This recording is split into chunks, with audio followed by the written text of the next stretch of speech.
Mesdames, Messieurs, merci de votre attention sur BSC TV. Voici la charpente de ce soir. Pour avoir convoqué le dialogue national et inclusif, Joseph Kabila a été félicité par la communauté internationale et ses pairs de la CIRGL et la SADC à Luanda. Au cours du sommet d'un jour, les parties prenantes ont également noté avec satisfaction les mesures prises par le gouvernement congolais pour renforcer la confiance. Et les usagers d'autant des avenues Commerce et Lombo Makadi, ex-Bokassa, retrouveront bientôt leur chemin. Délabrées avec des eaux stagnantes mêlées aux déchets et à la boue, ces avenues sont en pleine réhabilitation. Bientôt, elles feront peau neuve grâce aux travaux lancés il y a peu par l'Office de voirie et drainage. Et enfin, Papa Wemba Forever de génération en génération, voilà le titre de l'album posthume du roi de la rumba congolaise, sorti ce vendredi 28 octobre 2016. Prévu pour être lancé en juin puis en septembre, cet album de 12 titres enregistré par la star avant sa mort va rappeler au bon souvenir Papa Wemba, Jules Wemba Dio. La capitale angolaise a accueilli le mercredi dernier la 7e réunion de haut niveau du mécanisme régional du suivi de l'accord cadre.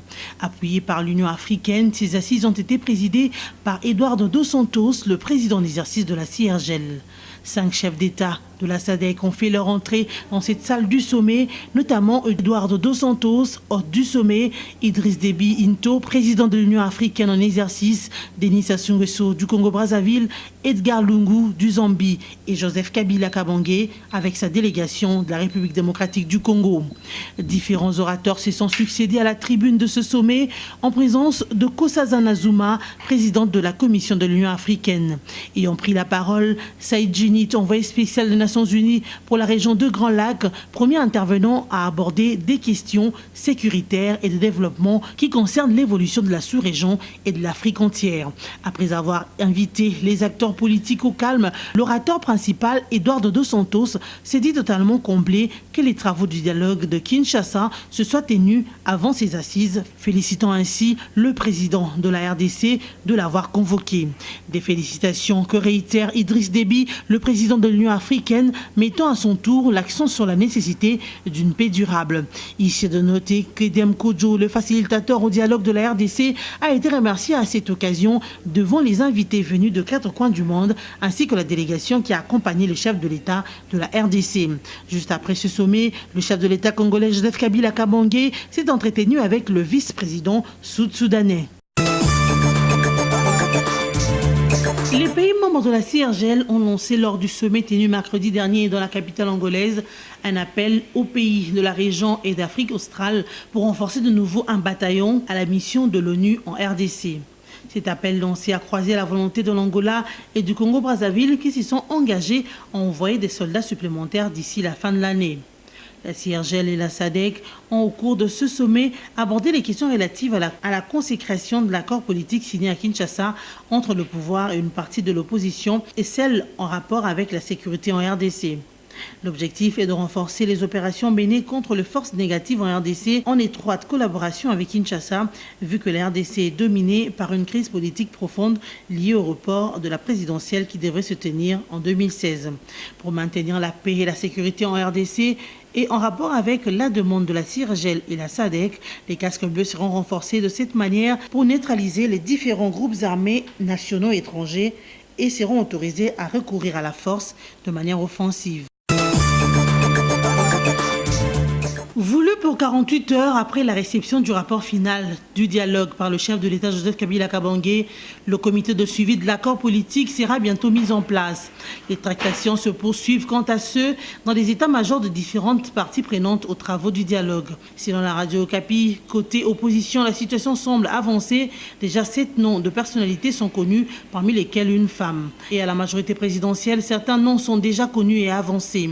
Il ne reste plus que quelques réglages pour que la liste soit fixée, a précisé une source de la majorité présidentielle. Elle a noté que le respect des consignes qui règnent dans la famille politique au pouvoir permet de faire évoluer la situation. Du côté de la société civile, l'on a fait savoir que la situation politique du pays était suspendue au sommet de Luanda et que les tractations se poursuivent pour trouver 4 personnes à intégrer dans le comité de suivi. Il s'est de rappeler que ce comité a pour mission notamment de baliser la voie pour la mise en place du gouvernement d'union nationale. D'après certaines sources, source, ce gouvernement devrait avoir au moins 50 membres, dont un Premier ministre, 38 ministres et 11 vice-ministres. Depuis peu, le franc congolais se déprécie alors que stabilisé depuis plus de 7 ans au cours de 900 francs congolais par rapport au dollar. Il a franchi en moins de 3 mois la barre de 1200 francs congolais au marché parallèle, une situation très inquiétante. Vu cela, la Banque centrale du Congo annonce des mesures pour la stabilisation de la monnaie. Pour stabiliser ce taux de change grimpant, la Banque centrale va vendre des devises aux banques commerciales et ces devises seront allouées aux opérateurs pour les besoins d'importation de biens de première nécessité, surtout à la veille des fêtes de fin d'année. Cela ne sera pas une première intervention de la Banque centrale du Congo qui a déjà déboursé une enveloppe de 200 millions de dollars américains déversés sur le marché en 4 tranches. La 5e intervention est prévue pour la semaine prochaine pour une stabilité durable. Plusieurs instruments politiques monétaires sont activés depuis le début de l'année pour lutter contre la volatilité qui frappe la monnaie congolaise. Il ne reste plus qu'à espérer que cette intervention va stabiliser le taux de change et maîtriser la masse monétaire. Après la fermeture officielle en mai dernier de l'usine Bralima dans la province de l'Équateur, la société brassicole Bralima de Boma, à 120 km de Matadi, est menacée de fermeture.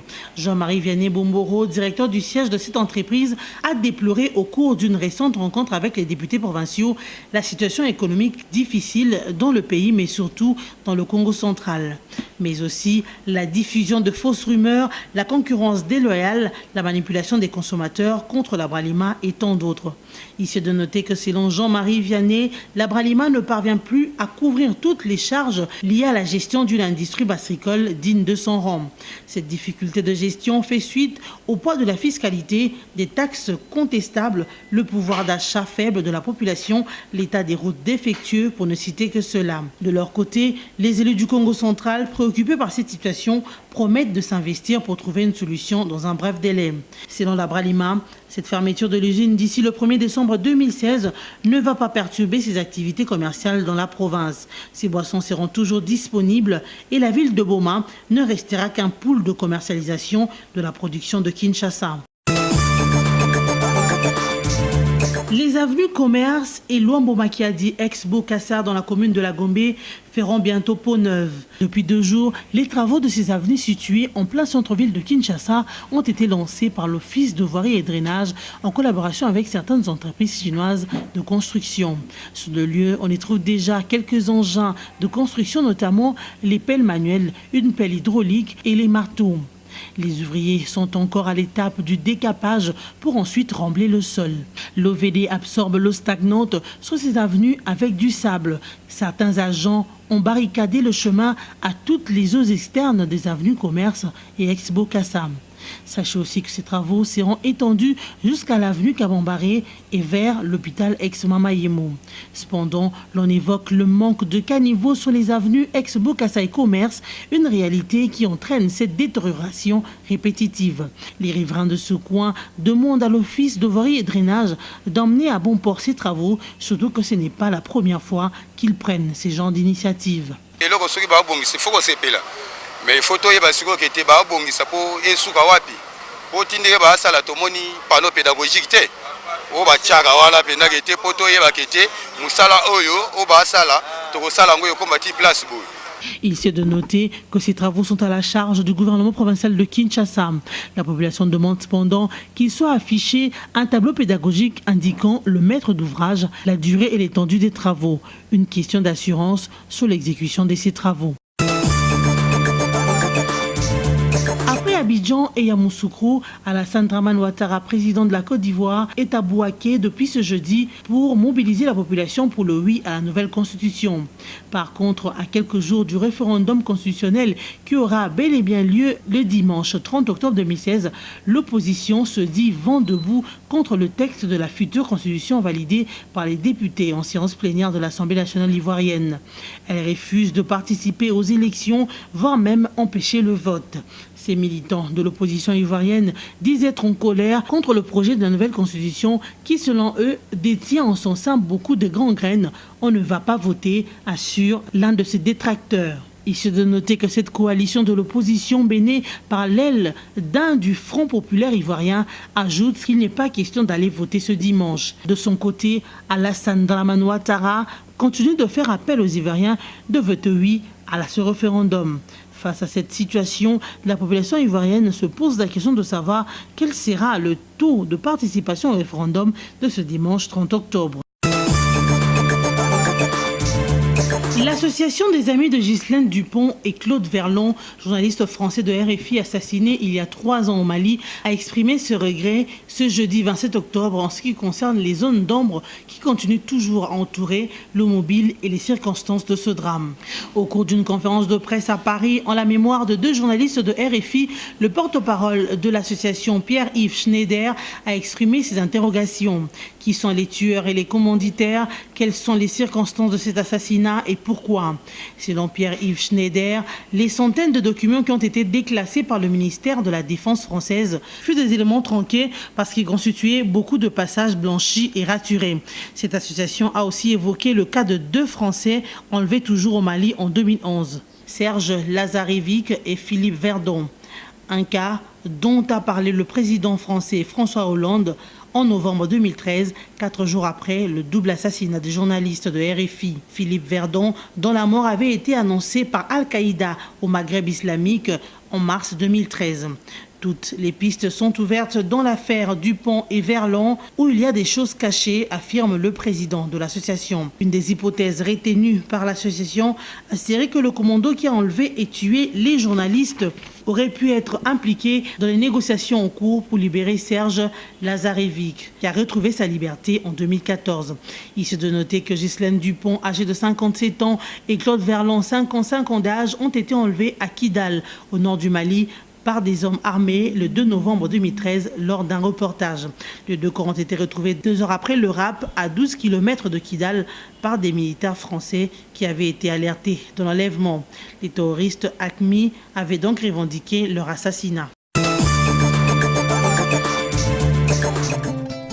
Après la disparition en avril dernier de celui qu'on appelait le roi de la rumba congolaise sur le podium de la 9e édition du FEMUA en Côte d'Ivoire, Papa Wemba va de nouveau se rappeler au bon souvenir à l'occasion de la sortie de son album à titre posthume Forever de Génération en Génération.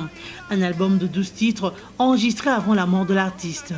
Jules Wembadio alias Papa Wemba y avait invité plusieurs artistes africains et congolais pour l'enregistrement de son album. Mais hélas, le grand baobab s'est éteint. Dans le souci d'achever l'œuvre du feu Papa Wemba, son orchestre et ses managers ont lancé son album ce vendredi 20 octobre 2016. À cet effet, une conférence de presse est prévue le 4 novembre 2016 à Kinshasa pour donner tous les détails possibles sur cet album Forever de Génération en Génération. C'est ça mon problème.